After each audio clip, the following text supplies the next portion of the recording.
Assalamualaikum warahmatullahi wabarakatuh. Alhamdulillah, salatu wassalamu ala Rasulillah Sayyidina Muhammadin ibn Abdullah wa ala alihi wa sahbihi wa ma'ala. Rabbana shrah lana sudurana wa yassir lana umurana wa hlul 'uqdatam min alsinatina yafqahu aqwalana. Allahumma la sahla illa ma ja'altahu sahla wa anta taj'alu kullal hasani in syi'ta sahla. Subhanaka la ilma lana illa ma 'allamtana innaka antal alimul hakim. Ibu bapak yang Allah rahmati, syukur kita pada pagi hari ini bisa berkumpul di tempat yang penuh berkah ini. Semoga Allah jadikan pertemuan ini menjadi amal soleh bagi kita. Salat dan salam moga tercurahkan kepada Nabi Muhammad SAW. Pada hari ini kita bahas hadis-hadis Nabi SAW. Seperti biasa ya, pekan ketiga ya, pekan ketiga, Sabtu ketiga pembahasan tentang hadis Nabi SAW, dan ini melanjutkan daripada hadis yang sebelumnya. Ini hadisnya babnya kayaknya ini apa namanya tuh macam-macam ya. Sekarang hadis nomor 427. Hadis yang diriwayatkan oleh seorang sahabat Nabi bernama Ayat bin Himar. Mungkin sedikit ya hadis yang diriwayatkan oleh beliau Ayat bin Himar ini. Kebanyakan hadis itu kan diriwayatkan dari sahabat Nabi yang 7 ya. Puncaknya ya Abu Hurairah. Ini hadis berbicara tentang larangan untuk bersikap aniaya dan perintah untuk bersifat tawadhu. Dari Iyad bin Himar, an Iyad bin Himar radhiyallahu anhu qala, dari Iyad bin Himar radhiyallahu anhu berkata, Rasulullah sallallahu alaihi wasallam qala, Rasulullah sallallahu alaihi wasallam bersabda, Innallaha ta'ala auha ilayya, sesungguhnya Allah mewahyukan kepadaku, antawadhu hatta la yabghi ahadun ala ahadin wa la yafkhar ahadun ala ahadin. Sesungguhnya Allah telah mewahyukan kepadaku supaya kalian bersikap tawadhu, sehingga kalian tidak bersikap aniaya terhadap orang lain dan tidak bersikap sombong terhadap orang lain. Ini poinnya adalah memerintahkan kepada sifat tawadhu. Tawadhu itu rendah diri apa rendah hati? Rendah hati. Kalau rendah diri tidak boleh kecuali di hadapan Allah. Tapi kalau rendah hati, perintah dari Allah, kita melakukannya di hadapan orang lain. Nah, ini kata siapa? Kata Allah, kata Rasulullah SAW. Dari sini Rasul memerintahkan, mengatakan bahwasanya Allah yang mewahyukan. Artinya perintah tawadhu itu merupakan wahyu. Karena ini bertolak belakang dengan sikap yang menjadi dosa pertama. Siapa? Dosa pertama iblis itu apa? Sombong ya. Menolak perintah Allah Subhanahu wa ta'ala. Ketika Allah memerintahkan kepada para malaikat untuk sujud kepada Adam, sujud penghormatan, semuanya sujud. Di tengah-tengah malaikat itu ada yang nyempil, namanya iblis. Nah, kecuali iblis yang menolak perintah Allah untuk hormat kepada Adam. Nah, kalau ditanya apa sebabnya Adam apa sebabnya iblis itu menolak sujud kepada Adam itu karena kalimat iblis yang lain, khairu minhu khalaqtani min narin wa khalaqtahu min tin. Aku lebih baik daripada dia, daripada Adam. Khalaqtani min narin wa khalaqtahu min tin. Engkau ciptakan aku dari api, sementara engkau ciptakan dia dari tanah. Tanah sama api itu kata iblis lebih baik api. Maka apa yang menjadi alasan aku harus hormat kepada Adam? Itu kan bentuk sebuah kesombongan. Makanya para ulama sepakat dosa yang pertama kali yang ada di alam semesta itu adalah dosanya iblis, yaitu sikap sombong. Karena dampaknya itu akan ada sifat buruk selanjutnya, itu sifat sombong. Maka lawan sombong itu adalah tawadhu atau rendah hati. Betapapun karunia yang Allah berikan kepada kita. Ada ungkapan bahasa Arab tuh begini bunyinya, tawadhu takun kan najmi la halin nadhirin ala safahatil ma wa huwa rafi'. Bersikap rendah hatilah seperti bintang gemintang la halin nadhirin, yang boleh jadi engkau tampak terlihat di bawah. Maksud lihat di bawah itu apa? Ala safahatil ma wa huwa rafi'. Maksudnya kalau melihat di laut atau di air. Jadi kalau lihat ke bawah ada bintang. Wa huwa rafi', tapi hakikatnya dia itu ada di atas. Wala takun kadukhan. Janganlah engkau seperti apa? Dukhan itu apa? Asap gitu. Dia bebas naik ke atas, ala tabaqatis sama wa huwa wadi', naik ke atas ke langit wa huwa wadi', tapi sebetulnya dia tidak bernilai. Itu pepatah Arab tentang perintah untuk tawadhu. Kan sebetulnya tawadhu itu mengakui segala apa yang Allah karuniakan kepada kita, hakikatnya itu adalah dari Allah. Maka tidak ada kesempatan bagi kita untuk menyombongkan diri. Tawadhu itu tidak ada kaitannya dengan menyukai sesuatu yang indah ya. Ada seorang sahabat Nabi bertanya kepada Rasulullah, ya Rasulullah, saya itu suka pakaian yang bagus, suka sandal yang bagus, suka apalagi tas yang bagus.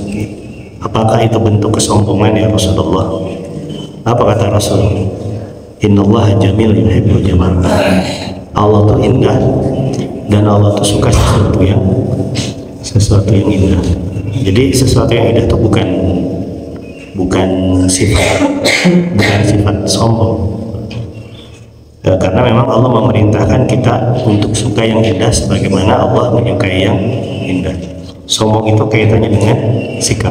Makanya ketika Rasul ditanya tentang apa itu definisi sombong, sombong itu adalah ghamdun nas wa batarul haq, merendahkan orang lain dengan apa yang Allah karuniakan kepada kita. Yang kedua adalah wa batarul haq, dan menolak kebenaran. Nah, yang dua sifat ini kan ada pada iblis tadi. Ghamdun nas, merendahkan orang, ini iblis merendahkan Adam. Wabatarul haq, dan menolak perintah atau kebenaran. Iblis menolak sujud kepada atau hormat kepada Adam. Itu tentang sifat sombong. Maka lebih buruk lagi kalau udah miskin sombong gitu. Hari kaya sombong mah ya rada pantas lah gitu ya. Nabi mengatakan seburuk-buruk orang itu adalah orang yang miskin kemudian sombong. Kalau diartikan sombong itu definisi yang kedua, wabatarul haq, berarti sangat merugi orang yang Allah uji dengan kemiskinan ketika di dunia, tapi di sisi lain dia pun tidak menjalankan agama. Sholat tidak dilakukan, kewajiban tidak dilakukan, itu kan rugi dunia. Di akhirat diuji dengan kesusahan. Ya di akhirat pun besar kemungkinan susah juga karena tidak menjalankan perintah itu. Dan kisah-kisah tawadhu itu banyak ya dijelaskan dalam kitab-kitab terdahulu, bagaimana tawadhuan para ulama. Wallahu a'lam bishawab. Imam Ahmad misalnya, beliau ulama yang sangat terkenal ya. Dan di Irak itu siapa yang tidak kenal sosok Ahmad bin Hanbal? Tapi ketika beliau berangkat ke suatu masjid di Irak, beliau lebih memilih duduk di paling belakang dalam sebuah majelis ilmu. Alasannya apa? Beliau tidak mau dikenal, gitu. Tidak ingin syuhrah, tidak ingin masyhur, tidak ingin dikenal. Itu yang namanya Imam Ahmad. Suaranya agak ini, mendingan nggak usah pakai Tes. Pakai mic. Coba itu ngomongin. Suaranya ke sini nggak? Coba nggak pakai mic ya? Coba. Tes. Untuk jelasnya. Tapi Saya juga tadi sudah menduga ini kok kayak mau lebih bagus gini ya.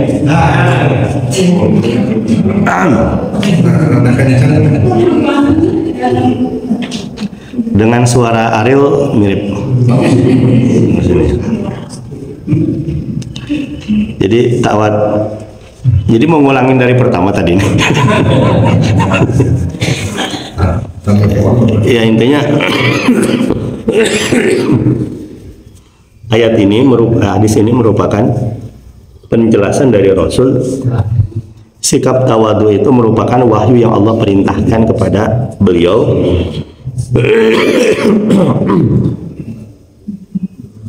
dan beliau diperintahkan untuk menyampaikan hal ini kepada umat.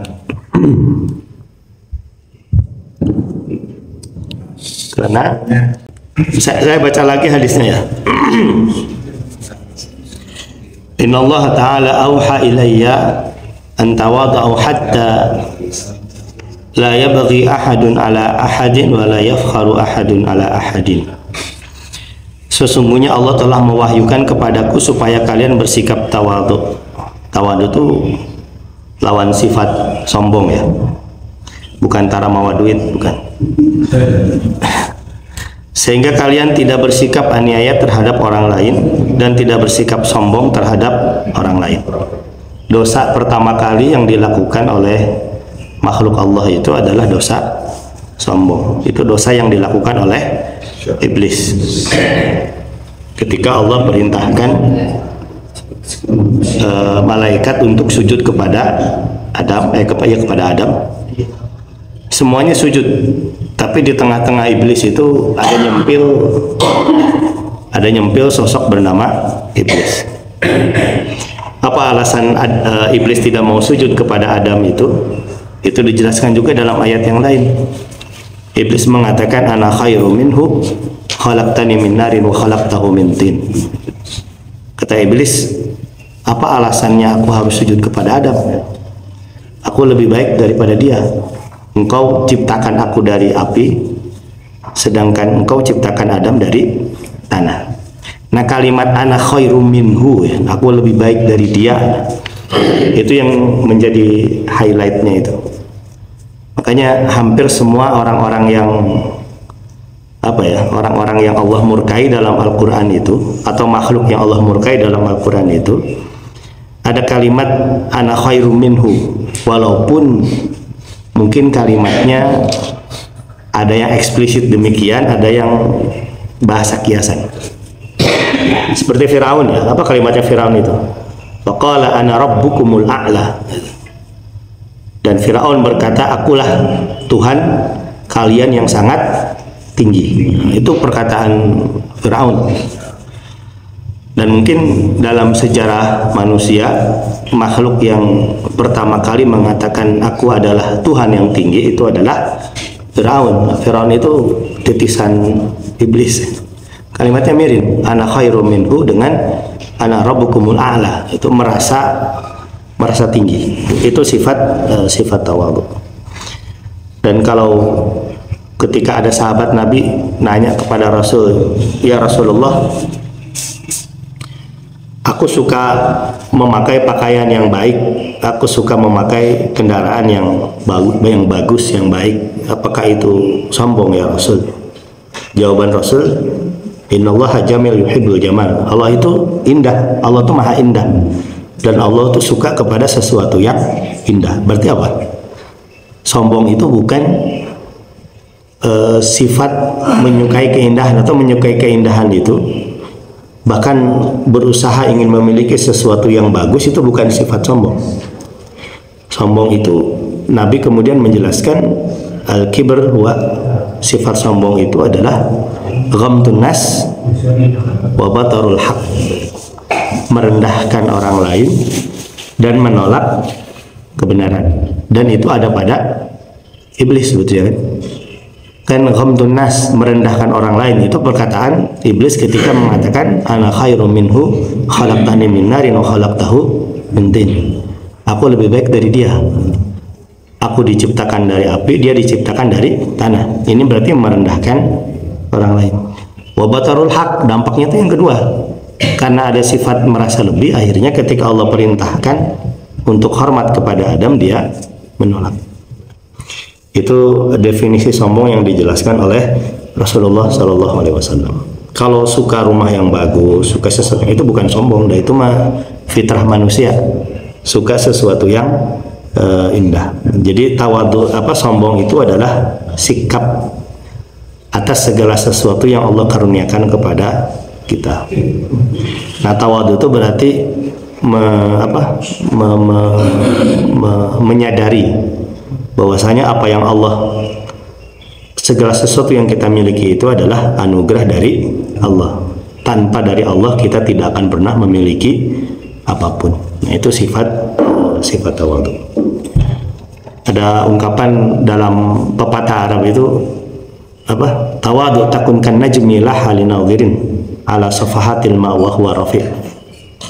Bersikap tawadulah takun kan najmi, seperti bintang. La halinadhirin, engkau melihatnya itu seperti di bawah, maksudnya ala safahatil ma, ketika melihatnya dari kolam.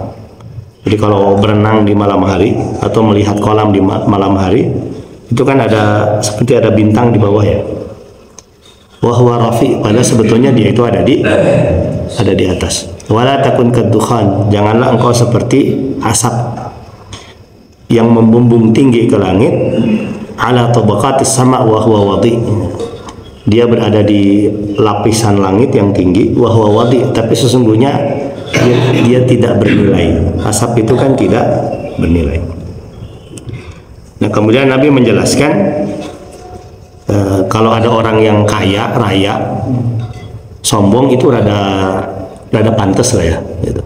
Nah, Nabi mengatakan seburuk-buruk orang itu adalah orang yang miskin kemudian sombong. Udah miskin sombong deh. Apa yang dibanggakan gitu. Nah, tapi kalau merujuk kepada definisi sombong yang dijelaskan oleh Rasul, apa maksud definisi miskin yang sombong itu? Udah miskin, merendahkan orang lain dan tidak taat kepada perintah Allah. Di dunia hidupnya diuji dengan kesulitan, tapi kemudian tidak melaksanakan perintah Allah. Sholat tidak dilakukan, saum tidak dilaksanakan gitu. Itu kan di dunia udah susah, di akhirat pun berpotensi susah. Nah, itu orang miskin yang sombong. Padahal kalau Allah uji dengan kemiskinan tapi kemudian taat kepada Allah, sebetulnya itu yang paling potensi cepat masuk surga. Alasannya apa? Apa yang mau dihisap di akhirat? Nggak punya harta itu kan. Tapi taat kepada Allah, itu yang kata Nabi, orang yang pertama kali dimasukkan ke dalam surga itu adalah orang-orang yang miskin. Maksudnya orang miskin yang taat, nggak ada yang dihisap. Tapi orang kaya, kalau misalnya dia taat, dia soleh dengan kekayaannya, ya otomatis ini pun ada potensi mengumpulkan banyak pahala gitu. Makanya kan Nabi mengatakan ni'mal mali salih fil abdi salih, sebaik-baik orang itu adalah sebaik-baik harta itu adalah harta yang ada dalam genggaman orang saleh gitu kan. Dengan harta tersebut dia bisa banyak beramal saleh. Tapi mau nggak mau pasti akan ada hisab dulu lah. Kalau dia kaya soleh, hisabnya lebih cepat. Tapi kalau orang kaya tidak saleh ya hisabnya agak lama lah. Tapi kalau orang miskin apa yang akan dihisab gitu. Maka kalau dia soleh otomatis cepat masuk surga. Tapi ini hadis bukan perintah untuk miskin ya gitu. Pak nah taradama Rasulullah bersabda yang paling cepat masuk surga itu adalah orang yang miskin. Bapak mah bade ke masjid lah sholat, nah itu juga salah gitu kan. Karena mencari nafkah juga bagian daripada amal saleh gitu. Nah itu hadis Nabi SAW, perintah untuk tawadu ketika Allah sudah karuniakan kepada kita berbagai macam kemudahan. Karena hakikatnya tawadu itu menyadari bahwasannya segala yang Allah titipkan itu adalah dari Allah Subhanahu wa Ta'ala. Kapanpun kalau Allah mau, Allah bisa ambil harta. Kalau Allah mau, bisa Allah ambil dalam waktu sekejap dengan berbagai mana cara yang Allah kehendaki. Kesehatan, kalau Allah berkehendaki kelihatannya bugar, tiba-tiba sakit ya. Ada kisah orang terdekat di Buana Mekar itu, di depan rumah Pak Ade ya. Allah maghfirlahu warhamhu wa'afi wa'afanhu. Beliau kan gagah ya, sehat ya. Tapi Allah uji dengan ujian yang tiba-tiba saya kaget itu. Tiba-tiba datang ke klinik, ke istri ya di Kiara Husada, minta rujukan ke rumah sakit Vaskes 2 ya. Istri saya bingung, Bapak udah dapat merawat katanya. Karena dari fisiknya tuh sehat, hanya kakinya agak pincang dikit. Entah jatuh, entah apa, tiba-tiba katanya ada urat di paha yang seperti ketarik gitu. Kemudian periksa ke dokter, dari dokter diagnosisnya macam-macam, beda versi tiap dokter. Ada yang mengatakan tidak ada masalah, ada yang mengatakan ada cairan, macam-macam lah. Tapi kok setelah ditangani seperti semakin merosot. Ketika Idul Fitri saya ke sana, tiba-tiba kurusnya teman-teman, kurus sekali ini. Jadi teringat Pak Ade ketika gagah suka badminton ya beliau ya, sehat gagah gitu kan, kok tiba-tiba menjadi sakit dalam waktu sekejap gitu. Dan nggak tahu ya, kayaknya diagnosis dokter pun masih macam-macam gitu, belum ada diagnosis yang ajek gitu.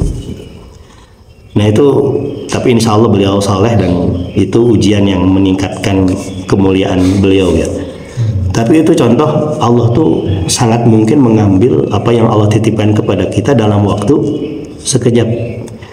Kalau orang soleh ya seperti beliau Pak Ade, yaitu bentuk cara Allah meninggikan derajat beliau gitu. Tapi kalau diawali dengan kesombongan, boleh jadi itu bentuk murka Allah. Allah sudah titipkan malah sombong, kemudian Allah ambil. Pun juga dengan nyawa kita ya. Cepat atau lambat itu pun akan diambil. Intinya adalah semua itu adalah titipan yang Allah berikan kepada kita. Cepat atau lambat Allah Maha Kuasa untuk mengambilnya sesuka-sukanya, itu sekehendaknya. Wallahu a'lam bishawab. Kemudian hadis yang selanjutnya, an Abi Darda radhiyallahu anhu anin Nabi sallallahu alaihi wasallam. Ini ada kisah yang menarik ya antara Abu Darda dengan Salman Al-Farisi. Jadi Salman itu suka kepada seorang wanita gitu. Ketika mau melamar, ketika mau nembak lah ya, nggak berani berangkat sendiri, minta diantar oleh Abu Darda supaya menemui orang tuanya. Ketika masuk ke rumah orang tuanya, berdua Salman dengan Abu Darda, dan Salman mengungkapkan keinginannya untuk melamar putri si bapak ini. Ketika Salman mengungkapkan perkataannya, wahai bapak, saya tertarik dengan putri bapak, saya mau melamar putri bapak. Ya bapaknya hanya menyampaikannya kepada putrinya ya. Bilang kepada putrinya, nak, ini ada pemuda yang mau melamar engkau terima enggak? Apa jawabannya? Aku menerima, tapi bukan dia, tapi yang sebelahnya. Abu Darda maksudnya. Yang pengennya adalah Salman, tapi yang diterimanya adalah Abu Darda. Ini jadi pelajaran kalau mau ada perlu sendiri aja, jangan ngajak orang gitu. Itu resiko. atau bawa tapi yang kegantengannya dipastikan di bawah. itu jangan sampai seperti itu. Gitu ya Pak Gunawan ya, gitu. Ini Abi Darda radhiyallahu anhu Nabi sallallahu alaihi wasallam. Diriwayatkan dari Abu Darda radhiyallahu anhu dari Nabi sallallahu alaihi wasallam, beliau bersabda, "Man radda an irdi akhihi bil ghaibi raddallahu an wajhi nar yaumal qiyamah." Barang siapa yang membela kehormatan saudaranya tanpa diketahui olehnya, niscaya Allah akan menghindarkan wajahnya dari api neraka pada hari kiamat nanti. Misalnya kita sedang berkumpul ya dengan komunitas. Si komunitas ini membicarakan saudara kita, tapi membicarakannya tuh ngawur gitu. Cenderung fitnah lah. Udah gibah fitnah pula gitu. Tapi kemudian kita membelanya, maksudnya membantah apa tuduhan yang disampaikan oleh komunitas di situ. Maka dampaknya apa? Ini kata Allah, niscaya Allah akan menghindarkan wajahnya dari api neraka pada hari kiamat. Artinya membela saudara kita yang dijatuhkan kehormatannya padahal dia adalah orang yang mulia, maka itu dampaknya besar bagi kita. Allah akan lindungi wajah kita dari api neraka. Berarti logika terbaiknya, sesiapa yang menjatuhkan kehormatan orang lain, maka itu dosanya itu sangat besar gitu. Melecehkan, membuka aib itu dosanya sangat besar. Gibah itu menyampaikan sesuatu yang ada pada diri seseorang, yang orang ini tidak suka kalau sesuatu disampaikan oleh kita kepada orang lain. Itu ghibah. Apakah sesuatu itu kenyataan ataukah bukan? Suka ada yang begini kan, tong ghibah, ini mah bukan ghibah, ini mah kenyataan, itu ghibah. Karena kalaupun memang benar buruk, menceritakan kepada orang lain pun tidak boleh. Kalau menceritakan keburukan pada dia baik, itu bukan ghibah tapi fitnah. Jadi ghibah itu menceritakan orang lain apa adanya, cenderung kepada sesuatu yang buruk atau keburukan orang lain, itu ghibah. Tapi kalau menceritakan sesuatu tidak sesuai faktanya, nah itu namanya fitnah. Itu namanya fitnah. Gitu. Nah itu larangan untuk membuka aib orang lain. Apa yang dimaksud menceritakan keburukan yang sifatnya personal. Saya tama bangunah hese itu kan. Saya tama pokoknya sifatnya pribadi. Tapi kalau menceritakan keburukan dari sifat pemikirannya, itu bukan ghibah. Ada orang yang punya pemikiran sesat ya. Kemudian kita menceritakan itu bahaya, pikirannya sesat gitu. Membahayakan orang lain, itu bukan ghibah. Seperti Allah menceritakan keburukan Firaun ya. Masa Allah dikatakan ghibah? Itu Allah ghibah ke Firaun gitu kan? Bukan. Tapi itu sifat yang sifatnya pemikiran. Ghibah itu sesuatu yang sifatnya pribadi. Nah, kalau kita menjaga kehormatan orang lain yang sifatnya pribadi, bahkan membela kehormatan orang lain, itu kata Allah akan bebaskan kita dari api neraka. Kebalikannya berarti kalau kita merendahkan orang lain, kita sangat dekat dengan api neraka. Wallahu a'lam bishawab.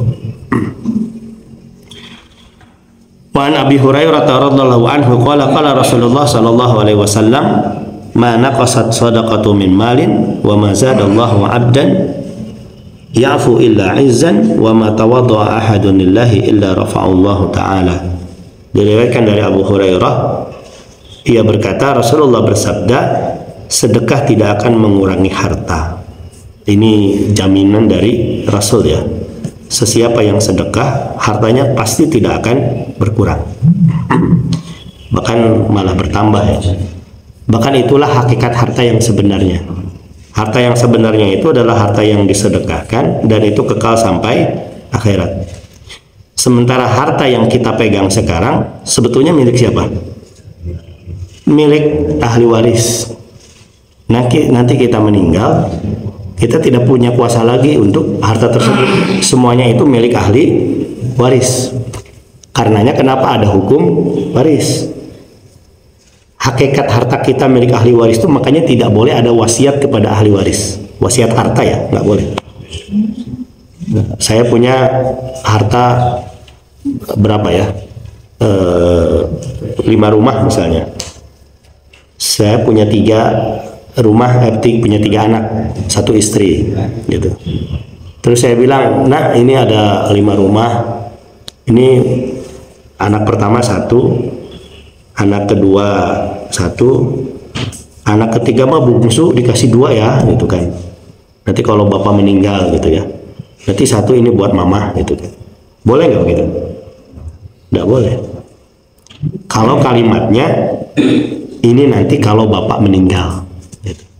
Nanti kalau bapak meninggal, ini rumah ini buat kamu, anak pertama, ini rumah ini buat kamu, anak kedua. Ini karena si bungsu masih kecil, buat bekalnya masih banyak.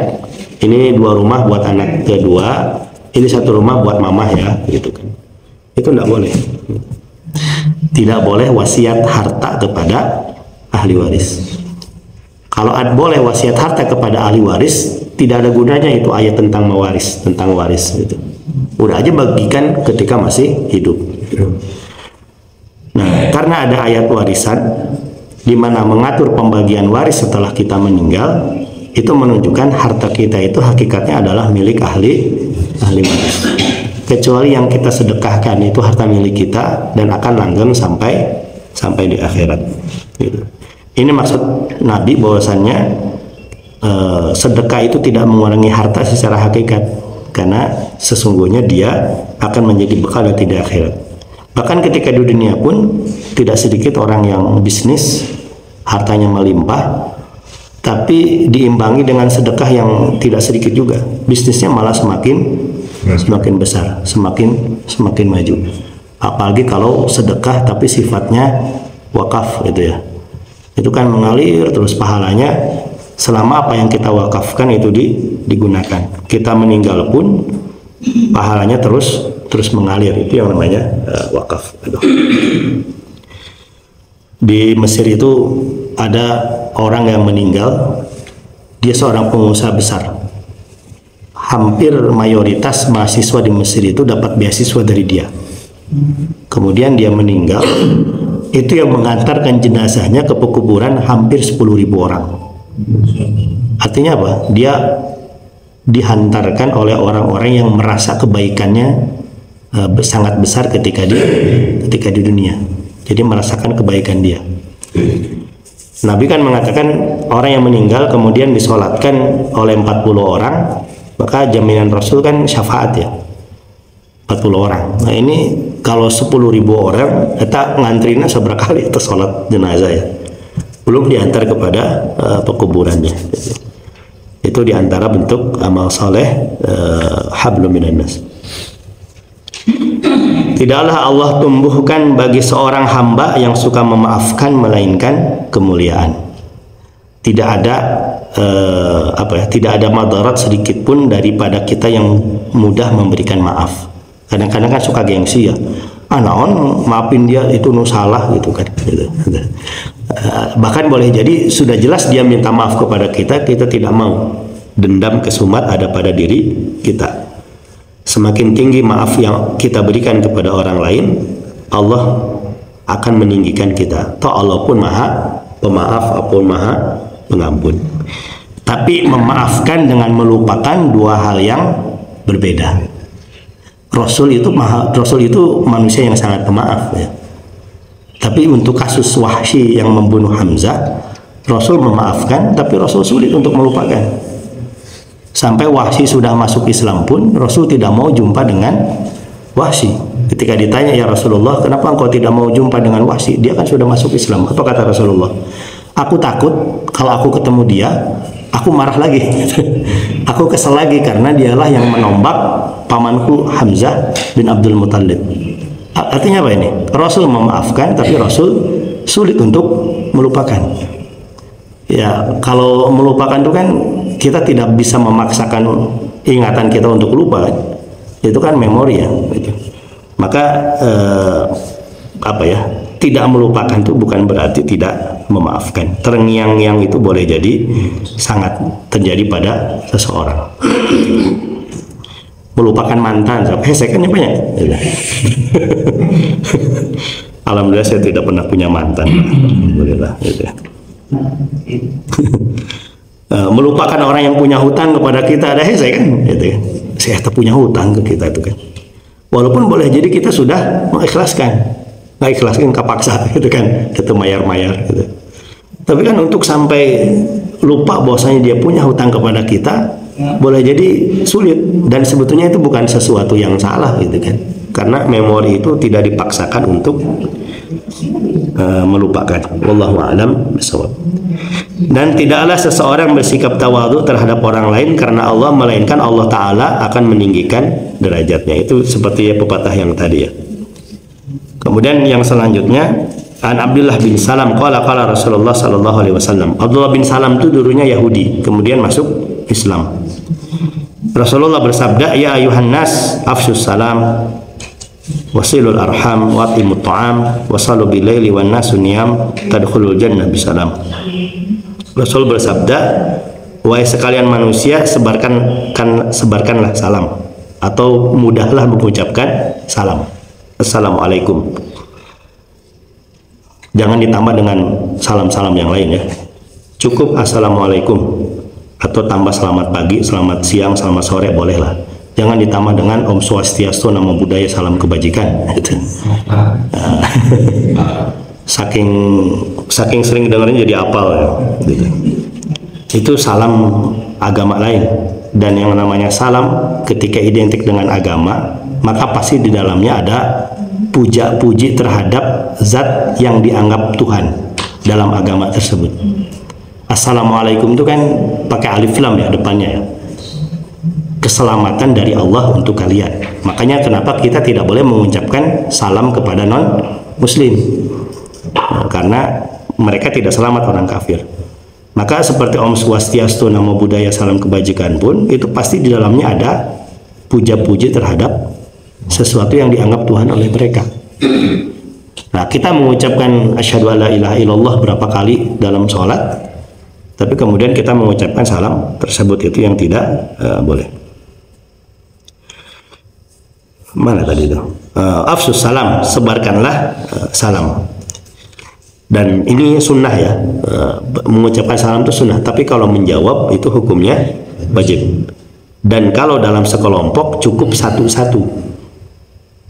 Saya sama beberapa orang jalan, ada orang yang duduk, yang mengucapkan salam cukup satu orang, misalnya cuma saya, assalamualaikum. Jangan seluruhnya, walaupun boleh seluruhnya juga. Nah kemudian yang duduk ada beberapa orang yang mengucapkan waalaikumsalam, cukup satu sudah mewakili yang lain, tidak perlu harus seluruhnya. Kadang-kadang suka ada ustadz yang lagi ceramah, assalamualaikum, nunggu jawab man hiji dipayun deh, gitu kan. Dia merasa nggak terima, nah ngejawab man hiji, diulangi lagi assalamualaikum sampai 5 kali, sampai semuanya ngucapin salam. Oh berarti udah jawab semuanya, padahal dengan satu kali sudah mewakili itu. Nah itu boleh jadi mungkin ustadz itu hanya untuk sebatas meyakini bahwasannya mustami itu memperhatikan. Kok itu tidak ada masalah. Sebarkanlah salam, sambungkanlah tali silaturahim, jangan sampai putus. Berilah makan, salatlah pada malam hari sewaktu orang tidur. Ini yang kata Nabi, qiyamul laili da'bus salihin. Salat malam itu adalah kebiasaan orang-orang saleh.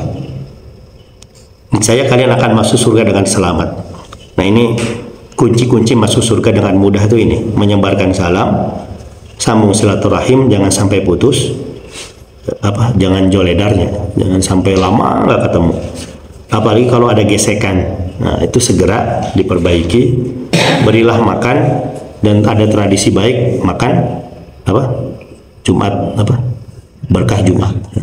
Itu yang pertama kali melakukannya itu pahalanya mengalir ke dia ya. Karena itu menjadi amal jariah ya. Jadi membudayakan amal soleh diikuti oleh orang lain. Itu yang pertama kali memprakarsai itu dapat pahala ya. Salatlah pada malam hari, maka ini kunci masuk surga. Agak dipercepat ya.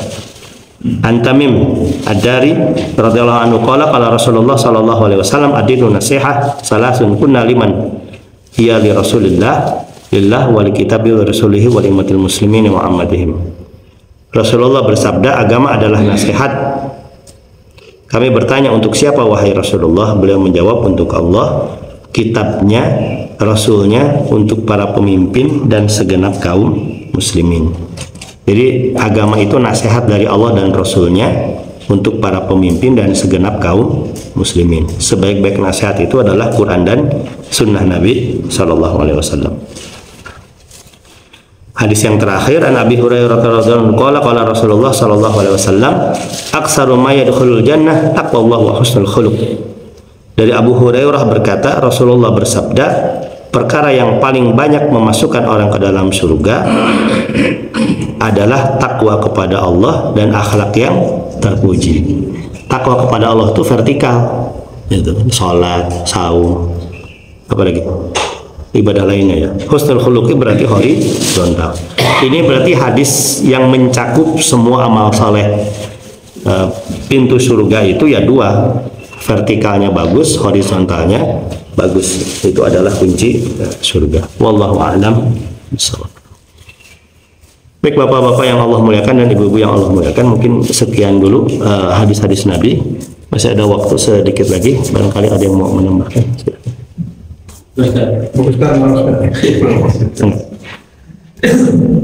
Berkaitan dengan salam. Kalau seseorang yang non muslim mengucapkan salam persis seperti muslim mengucapkan salam kepada kita, kita harus bersikap bagaimana? Menjawab atau mengabaikan? Jadi kemarin ada di kampus, ada salah seorang non muslim bilang ke saya, Assalamualaikum warahmatullahi wabarakatuh Pak, gitu kan. Duh, fasih sekali ini orang. Kita tidak diam, tapi mengucapkan wa'alaika. Wa'alaika. Cukup wa'alaika ini. Artinya apa? Sebetulnya wa'alaika itu bahasa umumnya itu semoga kamu pun. Tapi semoganya itu tidak diucapkan. Makanya semoga kamu juga. Nah, kamu juganya itu apa ya kita tidak ucapkan. Kalau kepada umat Islam kan waalaikumsalam, semoga kamu juga mendapatkan keselamatan. Karena kita tidak boleh mengucapkan assalamualaikum kepada mereka, salamnya pakai alif lam ya. Dalam bahasa Arab itu kan kalau ada alif lam berarti spesifik dari siapa atau apa. Kalau assalamualaikum pakai alif lam berarti keselamatan dari Allah, gitu ya. Maka jawabannya berarti kan waalaikumsalam, semoga engkau pun mendapatkan keselamatan dari Allah. Nah, karena ini yang mengucapkan adalah non-muslim, semoga keselamatan kepada kita, dia mengucapkannya nggak jelas gitu. Maksudnya salam versi dia itu dari siapa gitu kan. Maka kita jawabannya balik ke dia, wa'alaika gitu. Semoga engkau pun mendapatkan seperti apa yang kau ucapkan tadi. Yang salam itu nggak jelas dari siapa gitu. Kalau kita nambah assalam berarti kan jadi jelas ini dari Allah, padahal sementara mereka kekufuran tidak mendapatkan keselamatan dari Allah Subhanahu wa Ta'ala. Itu kalau kita mendapatkan ucapan salam dari non-muslim. Ini karena assalamualaikum itu seperti sudah menjadi bahasa Indonesia, makanya non-muslim pun fasih gitu. Bahkan non-muslim pun ketika saya tanya gimana kabarnya Pak, alhamdulillahirabbil alamin. Itu kan non-muslim gitu kan. Jadi sangat fasih mengucapkan hal-hal yang berbau agama itu. Cuma saya nggak pernah mengucapkan sok syahadat, nggak diucapkan oleh mereka. Itu wallahu a'lam. Ada tambahan katanya, ada yang mengatakan bahwa yang sebenarnya hakikatnya asam gitu. Nah itu dari mana Ustaz? Itu kalau kalimat asam, dulu Aisyah ya, ada seorang non muslim mengucapkan kepada Aisyah, Assalamualaikum ya Aisyah, Assalamualaikum ya Aisyah. Asam itu kan kebinasaan. kebinasaan atasmu wahai Aisyah. Dijawab oleh Aisyah, waalaikumsalam, semoga kecelakaan juga untukmu. Itu Aisyah malah dimarahi oleh Rasul. Wahai Aisyah, jangan kau ucapkan itu, cukup ucapkan wa'alaika gitu. Maksudnya gini, ini bijak ya Rasul itu ya. Rasul hanya memerintahkan kepada kita supaya mengucapkan, mengembalikan urusan kepada Allah. Kalau ucapannya wa'alaikassalam, semoga keburukan juga atasmu, seakan-akan menutup pintu kesempatan untuk menjadi baik orang kafir itu. Boleh jadi dia masuk Islam kan. Makanya ucapannya itu ucapan netral, wa'alaika gitu. Kalau kita mendoakan keberkahan untuk dia, ya dia sebagai non muslim gimana mungkin dapat keselamatan dari Allah. Tapi kalau kita mendoakan keburukan pun, jangan-jangan suatu saat Allah berikan hidayah kepada dia. Maka jawabannya itu jawaban apa ya? Jawaban bijak, netral, wa'alaika gitu. Wallahu a'lam bishawab.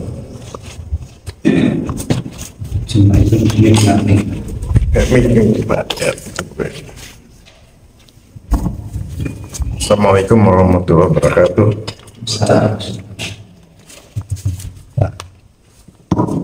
Assalamualaikum warahmatullahi wabarakatuh. Pak Ustadz, ini terkait dengan masalah sedekah ya, sedekah jariah terutama. Kalau yang sedekah itu individu, itu jelas pahalanya bagi yang bersangkutan. Tapi bagaimana kalau sedekah jariah itu oleh badan hukum, yayasan misalnya itu, yayasan memberikan sedekah dalam bentuk beasiswa untuk anak sekolah di luar negeri misalnya gitu. Nah, padahal sumber keuangan yayasan itu dari berbagai pihak. Ada orang yang ngasih ke yayasan untuk biaya kegiatan proses belajar mengajar. Ada juga yang orang merasa terbantu ketika dia mau ngasih gitu kan, nggak usah ngasih sama saya, kalau ngasih sama saya nggak ada pahalanya, udah kalian niatkan itu untuk sedekah ke yayasan.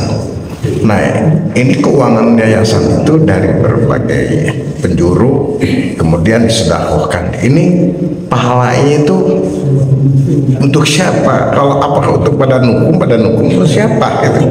Padahal di belakangnya itu ada pengurus juga, sumbernya dari macam banyak pihak gitu. Nah, ini bagaimana cara pembagian pahalanya itu? Bagi rata.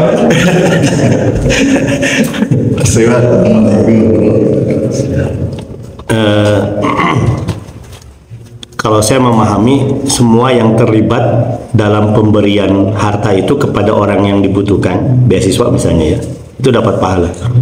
Orang yang menitipkan harta ke yayasan, kan pasti kan harapannya uang ini digunakan untuk kemaslahatan yayasan ini kan, atau kemaslahatan orang yang ada di dalam, itu kan dapat pahala tuh ya, dapat sedekah. Oleh yayasan dikelola, mengelola uang titipan itu kemudian digunakan untuk kemaslahatan, itu kan dapat pahala juga. Ketika disedekahkan kepada siswa berbentuk beasiswa, ya otomatis yang menitipkan harta dapat pahala, si pengelola uang ini juga dapat pahala. Mengelola harta, diambil keputusan untuk ini untuk beasiswa. Nanti si siswanya juga udah beres sekolah, mengajarkan ilmunya, dia pun dapat pahala. Ini yang ini dan yang ini pun terus dapat pahala jariah gitu. Jadi yang dapat pahala bukan SK yayasannya, bukan. Itu benda mati gitu kan. Jariah jadi ya, itu melekat kepada makhluk hidup, dan makhluk hidup yang terlibat otomatis yang ada di situ, si pemberi dana, si pengelola yayasan gitu. Bahkan orang yang menikmatinya pun, siswa ini dapat pahala juga. Nanti pulang dari belajar, dia mengajarkan ilmunya, dia pun dapat pahala. Itu yang definisi amal jariah itu ya. Amal jariah itu boleh jadi mengalir kepada diri sendiri atau berantai seperti itu, menjadi pahala yang besar. Ya Pak Ustadz, sumber keuangan itu juga kan dari siswa, dari orang tua. Iya. Sekolah ke yayasan, kemudian yayasan mengeluarkan dana untuk anak sekolah ke luar negeri, misalnya baik karena lulus tes itu atau karena memang memenuhi syarat yang ditentukan oleh yayasan. Misalnya di tempat akang itu minimal 15 juz hafal, yayasan siap memberikan beasiswa untuk sekolah ke luar negeri. Dan kita sudah kerjasama dengan beberapa lembaga bimbingan internasional dengan Eropa, dengan Timur Timur, dan mereka sekarang sudah ada beberapa yang mengarah. Timur Tengah apa intinya? Sanes Timur Timurnya? Timur Tengah. Timur Tengah. Namanya Timur Timur. Sudah ada yang lulus SD Al-Azhar di Mesir. Iya. Walaupun itu beasiswa dari Mesir, Iya. tapi kita kasih juga beasiswa. Karena dia sudah memenuhi syarat juga, karena sudah hafal 16 juz. Iya. Ada juga yang di Turki misalnya, karena dia juga sudah hafal 30 juz, kita kasih. Itu Pak Jun 31 juz apa? Akan sendiri ya 31. Jadi ini sebenarnya dari siswa, Iya. siswa itu juga dapat pahala orang tuanya juga gitu. Orang tuanya dapat pahala juga. Jadi semua kalau Semuanya dapat gitu. Semua yang terlibat gitu. Tapi SK yayasan ketekenging buat daya mah kertas itu kan. Jadi semua yang terlibat dalam kegiatan itu dapat pahala. Jadi kalau saya memahami definisi amal jariah itu bukan hanya kepada yang pertama tadi, tapi semua yang ngelola itu juga dapat amal jariah itu. Pahala yang sifatnya kolektif ya, banyak melibatkan orang. Wallahu a'lam. Sudah lagi? Enggak yuk.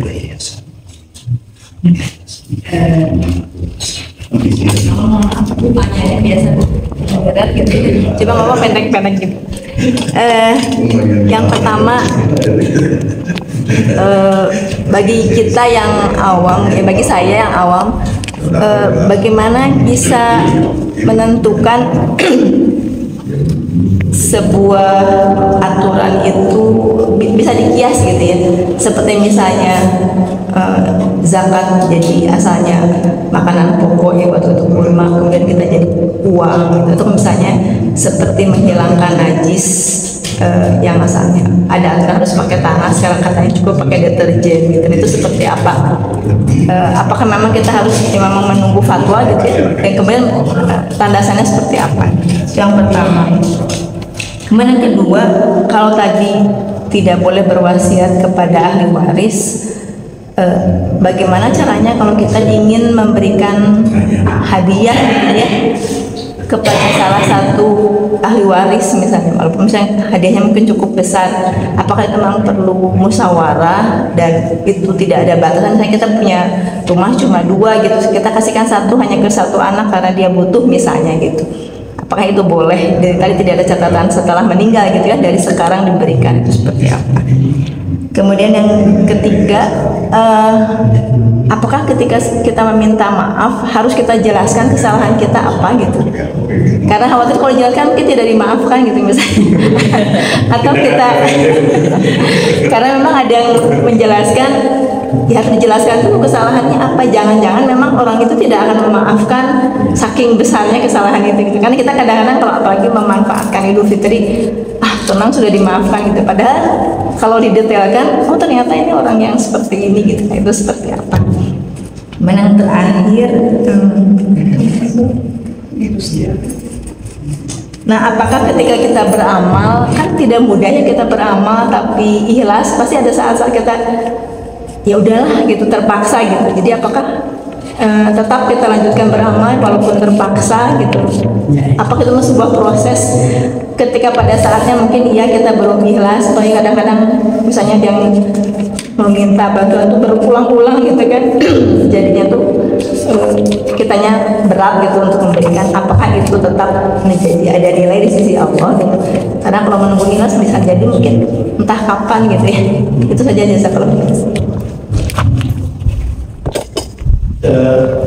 yang terakhir dulu ya.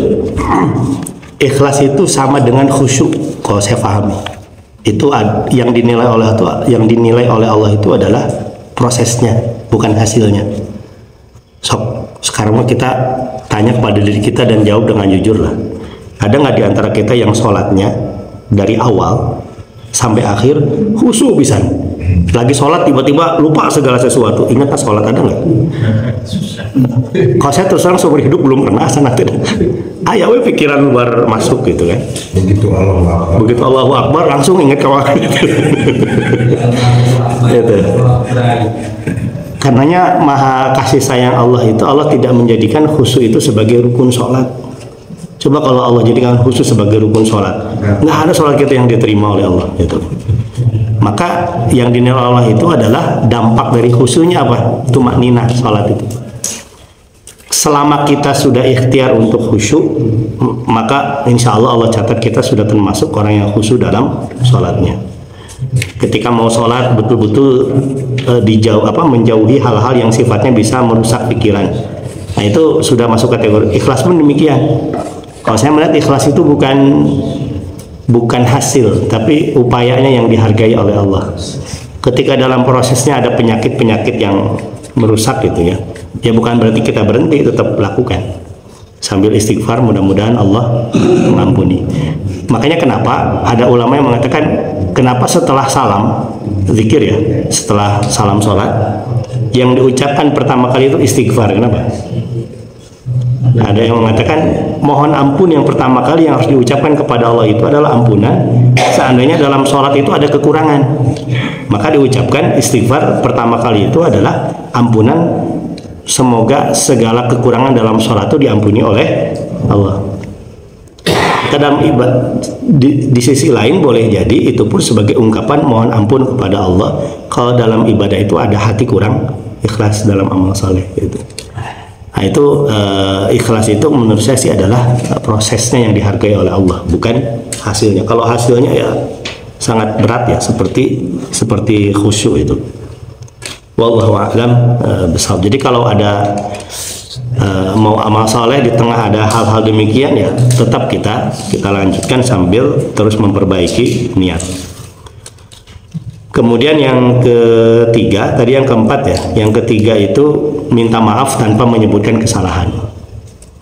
Misalnya terlanjur ngambil harta orang lain ya, aduh itu nu eta harus minta maaf nih, Kang maafinnya, naon kesalahan, nah pokoknya mah maafkan, ikhlaskan wenya gitu kan. Padahal nu diambil banyak gitu kan, mau ungkapin bisa disuruh ngabalikin gitu kan. Pokoknya mah ikhlaskan wenya. Ya idealnya kita minta maaf ya kalau memang dosanya spesifik ya kita harus menyampaikan hal tersebut, terutama hal-hal yang sifatnya adami ya, harta yang kita ambil, apalagi kehormatan yang kita jatuhkan gitu ya, kita harus menjelaskan kesalahan kita. Tapi kalau sifatnya umum ya mungkin tidak cukup menjelaskan gitu, tidak cukup dijelaskan. Tapi kalau hal yang spesifik yang butuh keridhaan dia ya kita harus menyampaikan. Boleh jadi kan kita ngambil harta orang lain, harta dia, kita mau minta maaf ya kita harus memastikan keridhaan dia, uang ini harus dikembalikan atau tidak gitu ya. Itu mengenai hal tersebut. Atau kehormatan yang kita jatuhkan di hadapan orang lain tanpa sepengetahuan dia, yang sudah terlanjur menyebar kepada orang lain gitu kan. Ya kita pun harus menyampaikan. Artinya dia tahu sekiranya aib dia sudah tersebar, ya kita yang menyebarkan gitu. Dan kita harus minta kerelaan dari dia. Ini yang sudah dilakukan, dampaknya orang lain menjadi tahu sejauh mana kerelaan dia memaafkan kita. Yang sifatnya adami itu harus disampaikan gitu. Minta dimaafkan gimana? Yang penting kan kewajiban kita sudah dilakukan, Bu. Kita sudah dilakukan sekuat kita, semampu kita minta maaf, dan kita bantu usaha kita dengan doa kita. Semoga Allah lapangkan dia untuk memaafkan kita. Kata saya sih, kalau menurut saya gini sih, dengan keberatan lisan kita untuk menyampaikan kesalahan kita dan kerendahan hati kita untuk meminta maaf kepada dia, itu pun bagi saya sudah menjadi poin plus di hadapan Allah. Tinggal ya PR yang ketiga, itu minta kepada Allah supaya dilembutkan hatinya, memaafkan kita. Itu yang ketiga ya. Yang keempat, Yang kedua. Ini masalah apa? Wasiat harta ya. Hadiah. Hadiah itu boleh, Bu. Tapi konsekuensinya ketika itu menjadi hadiah, maka alih kepemilikannya sudah berlaku sejak ucapan itu diucapkan. Saya punya rumah 2, anak 3, gitu kan. Berarti kan tidak mungkin dibagi satu-satu ya. Tapi saya tahu ini salah satu anak itu butuh, maka saya kasihkan kepada salah satunya. Sejak saya ucapkan itu menjadi hak dia sepenuhnya. Mau dikontrakkan, mau dijual lagi, gitu. Itu hak dia. Bahkan kalau kita mau tinggal di rumah situ pun harus atas izin dia, karena sudah terjadi yang namanya hadiah atau hibah. Nah, cuman Islam pun mengajarkan, saya lupa hadisnya ya, kalau itu adalah hadiah harus sepengetahuan, bahkan dalam hukum positif pun gitu ya, mau dikoreksi ya. Yang namanya hibah itu kan harus ada persetujuan ahli waris. Iya. Harus ada tanda tangan bahwasanya ini sudah menjadi hibah kepada salah satu anak. Kalau dalam ayat Al-Quran, ayatnya redaksinya apa ya, dalam Quran surat An-Nisa itu. Jadi intinya, kalaupun ngasih kepada salah seorang, jangan jomplang. Yang satu dikasih rumah, yang satu nggak dikasih apa-apa, itu jangan. Paling tidak ada belas kasihan juga kepada yang lainnya, itu. Walaupun mungkin harus ditambahi dengan pemahaman kenapa ngasih kepada dia lebih banyak, ya karena memang dia sangat butuh. Dan hukum administrasi di Indonesia pun mau tidak mau seperti merujuk kepada hukum Islam, gitu. Harus ada tanda tangan, berarti kan kerelaannya. Jangan sampai kemudian memunculkan yang namanya perselisihan setelah orang tua meninggal. Kemudian yang pertama apa tadi, Bu ya? Yang kias. Oh ya, yang kias. Zakat. Jadi gini, Bu. Ada hukum yang sifatnya itu sudah keluar karena memang konteks zamannya ketika itu sesuai dengan hukum yang dikeluarkan. Zakat dengan makanan pokok. Tapi kemudian kompleksitas kehidupan itu muncul lagi banyak. Yang kemunculannya datang setelah Rasulullah wafat. Maka di situ ada yang namanya ruang istihad. Istihad itu dilakukan kalau tidak ada dalil eksplisit yang menjelaskan. Dalil Quran Sunnah tidak bertambah, permasalahan hidup bertambah. Maka permasalahan hidup bertambah ini diakomodir dengan yang namanya istihad. Dulu mungkin kebutuhan pokok manusia itu adalah makan, gitu kan. Tapi sekarang kan kompleks, kesehatan, apalagi biaya sekolah, gitu kan. Maka zakat itu diistihadkan oleh para ulama bukan hanya makanan pokok, tapi dikiaskan menjadi uang. Makanya kalau saya melihat mayoritas ulama membolehkan zakat itu dikonversikan menjadi uang karena memang kompleksitas kehidupan yang muncul setelah Nabi wafat. Itu ada ruang istihad di situ. Intinya ketika ada masalah yang muncul setelah masa Nabi, tidak ada dalil yang jelas menjelaskan, di situ ada ruang istihad. Dan memang istihad tidak semua orang boleh melakukan. Itu adalah para ulama. Nah, kita yang awam ya kita tinggal bertanya kepada mereka itu. Maka dari istihad itu keluar yang namanya fatwa itu. Wallahu a'lam bishawab. Satu lagi tentang salam, kalau dilihat di hadisnya kan ya Yohanes. Jadi apakah kita memang serandom gitu kita mengucapkan salam kepada siapapun yang kita belum tahu itu siapapun? Ataukah kita lebih baik memastikan dulu maksudnya untuk orang yang selewat gitu? Tapi gimana sebetulnya harusnya kalau saya melihat, walaupun ini bukan Quran ya, ini adalah hadis. Kalau saya memahami hadis ini tuh kemungkinan Rasul ucapkan ketika di Madinah, ketika orang sudah banyak yang beriman. Maka teksnya itu mengucapkan ya Yohanes. Walaupun istilah ya ayyuhalladzina amanu ya Yohanes ini makkiyah madaniyah itu sangat masyhurnya di dunia Quran ya, bukan sunnah. Cuma kalau saya memahami ini pun sepertinya Rasul ucapkan ketika di Madinah. Makanya konteksnya itu kebanyakan kepada manusia. Manusia ini konteksnya itu adalah kepada orang yang beriman ketika itu. Gitu. Tapi kan secara naluri pun kalau kita mengucapkan salam dengan ucapan yang lain ya kepada non muslim itu kan sebetulnya memberikan kebahagiaan kepada dia kan. Selamat pagi Pak gitu kan. Itu yang diucapkan gitu kan senang ya. Dan memberikan kebahagiaan kepada orang lain termasuk kepada non muslim pun itu kan pahala buat kita gitu. Itu wallahu a'lam. Terkait pemberian kepada ahli waris yang tadi disampaikan, kan ada hadis di mana ketika itu salah seorang ingin memberikan sesuatu kepada salah seorang anak, kemudian kata istrinya, nanti dulu katanya. Kita tanyai juga pada Rasulullah, ketika disampaikan kepada Rasulullah, benar Rasulullah bertanya, apakah yang lain dikasih yang serupa? Tidak. Kemudian apa jawab Rasulullah? Saya tidak mau bersaksi atas suatu perbuatan yang zalim gitu ya. Artinya di situ kan tidak boleh memberikan sesuatu kalau yang lain, artinya tidak ada prinsip keadilan gitu dalam pemberian itu. Kalau ini betul itu hadis itu betul. Kalau saya memahami hadis itu tuh yang dikatakan oleh Rasul, jangan itu kezaliman. Boleh jadi di situ tuh sudah ada sikap resisten dari yang lainnya. Resisten dalam artian ini si bapak pilih kasih gitu kan, ngasih kepada dia. Dan boleh jadi si bapaknya juga nggak bijak, tidak menjelaskan alasan kenapa memberikan kepada yang salah satunya. Makanya kenapa dalam hukum positif ada tanda tangan dulu, itu kan ungkapan kerelaan. Walaupun harta itu milik bapak ketika masih hidup, tapi kan tetap menghargai perasaan anak itu penting. Kalimat zalim itu highlightnya itu bukan masalah ngasihnya, tapi sikap zalimnya itu. Memberikan kepada anak salah satu tanpa memperhatikan kepada yang lain, itu dianggap zalim oleh Rasul, karena boleh jadi tidak ada kerelaan di situ. Tapi seandainya Rasul laki-laki ini ngasih kepada dia, itu pemberiannya sah, karena itu kan harta dia kepada anak, kepada orang lain. Orang itu artinya di luar dia kan.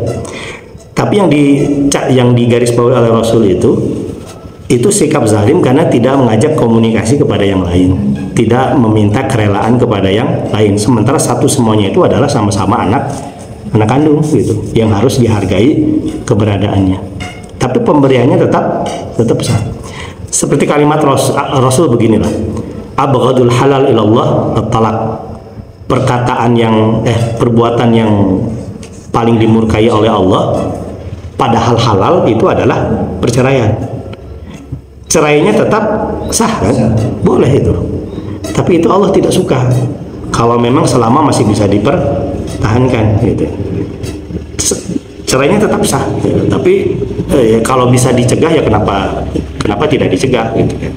Nah, itu mungkin dua hal yang itu wallahu a'lam. Tapi hibahnya kalau saya melihat tetap sah. Hanya mungkin caranya yang salah gitu. Dicerai wallahu a'lam. Iya. Baik, Bapak Ibu yang Allah muliakan, mungkin itu yang bisa saya sampaikan. Kekurangan pasti ada aja, mohon dimaafkan. Kita tutup dengan doa kafaratul majelis. Subhanakallahumma bihamdika asyhadu an la ilaha illa anta astaghfiruka wa atubu ilaik. Assalamualaikum warahmatullahi wabarakatuh.